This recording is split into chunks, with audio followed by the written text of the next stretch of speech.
Hey Clashers, today we are going to talk about the massive golem coming to the clan capital. And this means we're talking about the last two districts which are going to be unlocked. And we're starting things off with the Dragon Cliffs. The Dragon Cliffs, I think you should already see where the name is coming from. That's right, it's ton of super dragons. And that means it's a defense which we have not talked too much about. And that is actually guard posts. We're going to talk a bit more about how those actually work in this video. And you can see again all of those defenses which can be unlocked in this district. There's nothing new in there except the guard post. This might be a defense which you have not really seen yet, because there's a couple of different variations out there. But the first troop which you're going to unlock on for your offense is the Super Dragon. Not only that, you're going to be able to unlock Hog Raiders. Yep, that's right, not Hog Riders, because this is actually a squad, which is which means it's two Hog Riders and one Hog Glider. That's kind of how that works. The next one is the last spell is getting unlocked in this district as well. It is going to be the Rage. One of the most important spells, and it's getting kind of unlocked a little bit late, to be honest, which means only in the Dragon Cliffs district.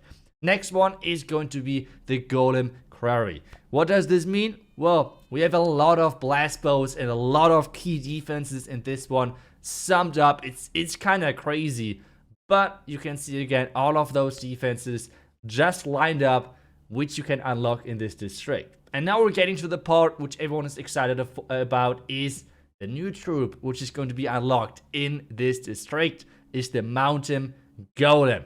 That one is crazy. 160 troop space, and his special ability is that he's just completely ignoring walls. You can see it right now.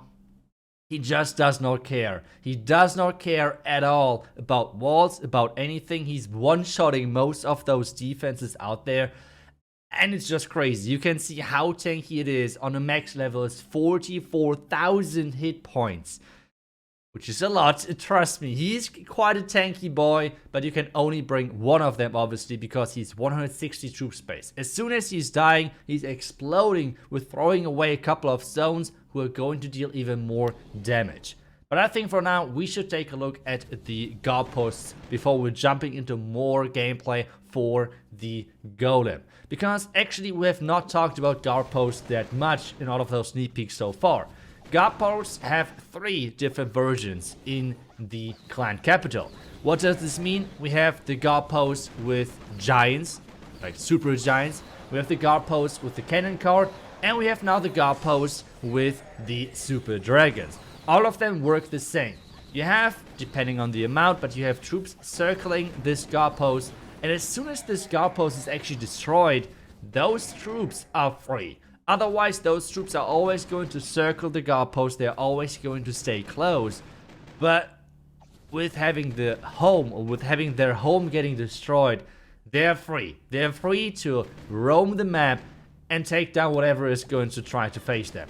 This district is incredible hard, because it's not easy to take down a defensive super dragon. You have 6 out of them in this district, which is incredible. So the best way to take it down is, surprise, it's super dragons versus super dragons. But I think we should take a look at a bit more of Golem gameplay, and that's what we're going to do with attacking this Golem Quarry district. So how does it work? As I have said, the Golem is completely ignoring any walls. This is not only that he's more like, I don't know, like just say, okay, I like to attack walls. No, walls just do not exist in his vision. What does this mean? He's attacking anything, which means he's going to go from building to building, going to try to take down as many buildings as possible. But as I said, he's just completely ignoring walls in his vision. Which means, for example, the next closest building for him is the spear thrower on the left, and he's just directly going for it. He is smashing walls, completely ignoring them, and taking them down super easy. This is why this troop is so good as one of the start attacks in your attack order. Why exactly? The reason for this is because with opening all of those walls, not only you're destroying them, but you're increasing your deployment area, which I have already talked about why this is so important for you to like be able to support your next attackers. The next thing is a really good spell to bring with this golem together is the rage. You might now think it's just to make the golem even more tankier. The best thing might be the heal spell. Not really. The golem is quite slow. With the rage, he's speeding really quite. He's getting kind of speedy. And obviously he's able to one-shot even more buildings. Some buildings having a little bit more too many hit points. You can one-shot those then. So this is why you can bring a rage with the golem together, and they're fitting well together really well. But hey, that was just our first attack. We should jump directly into the second, bring a similar style of army again, and try to see how far we can make it.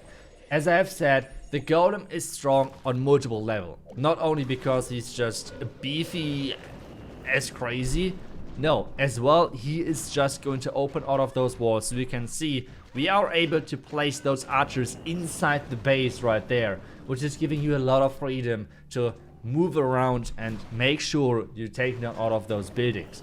The next important thing is, for example, for my Hawk Raiders, that's how they're called, the Hawk Raiders, I cannot place them on the far right. Why exactly? Troops which can jump, or troops which can, I don't know, like use a jump spell, Hawk Riders cannot jump over the mountain. That's the problem. So you have to kind of work around. Obviously flying units and flying troops can get over the mountain. Otherwise it's not possible. So you always kind of have to keep that in mind when planning out your attacks. Most of the time the rocket loons are the better answer if you want to get across mountains, for example, compared to your Hawk Raiders, right? For us now, the question is, what army should we use next? And right now I'm saying, okay, we can take down a couple of more air defenses, so we should go with air in the next attack. And that's like the crazy thing about this strategy, is that you always can adapt and say, okay, now this might be the best, now this might be the best, and you can actually set up the next attacker with a better looking setup, so you can get even more value. At the end of the day, again, I already can repeat myself over there, is 3 to 4 attacks. That's your goal, what you're going for in taking down those districts. When you're going in with more strategic strategies, and since we now know all of those troops and spells come into the game, we're getting it soon into more some strategic approaches, like doing kill squads, trying to do other things which are all possible and should lower the amount of attacks you need for every single district. But overall, 3 to 4 attacks, this is like the rule of thumb. And with going with more strategic approaches, you can decrease that by 1 to 2 attacks for every single district, which is going to sum up, if you're considering that capital Hall, or like the clan capital overall, is having 6 districts overall and 1 capital peak.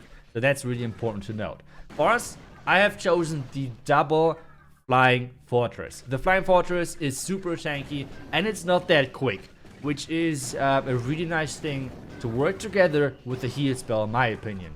So the heal spell is kind of nice, especially if you're facing splash dealing defenses like the blast bow, like the rocket artillery right there, and they're working really great. The lightning can be used to reset animations, to reset attacking defenses. So for example, the Singerfern Tower. If the Singerfern Tower is beaming up, you can use a lightning to reset the beam and make sure it's not dealing too much damage to maybe a tanky troop which you're going to bring to the fight. For example, the Golem is a really prime example. You can reset the Singerfern Tower when it's locking onto your Golem and try to make sure that your Golem is surviving a little bit longer. So overall, this base is having a lot of a splash, which means it was really perfect for the Golem. We have seen already a lot of districts with a lot of Singerfern Towers as well. So you can see, for every single district, different approaches are good and can work. And that's kind of like how all of those districts are set up. Every single one is different, not only the layouts, but as well the defenses which you're unlocking, which is really cool because you need to prepare for every single one of them. And that's kind of it already for today's sneak peek. Remember, we have one more big feature like the raid weekends. We have not talked about that, which Darian and Seth mentioned in the dev video. So that's going to be for sure a topic we need to talk about and kind of explain that feature as well. And until then, guys, see ya. Thank you so much for watching. I will see you guys back tomorrow for the next video. Until then, see ya and bye-bye.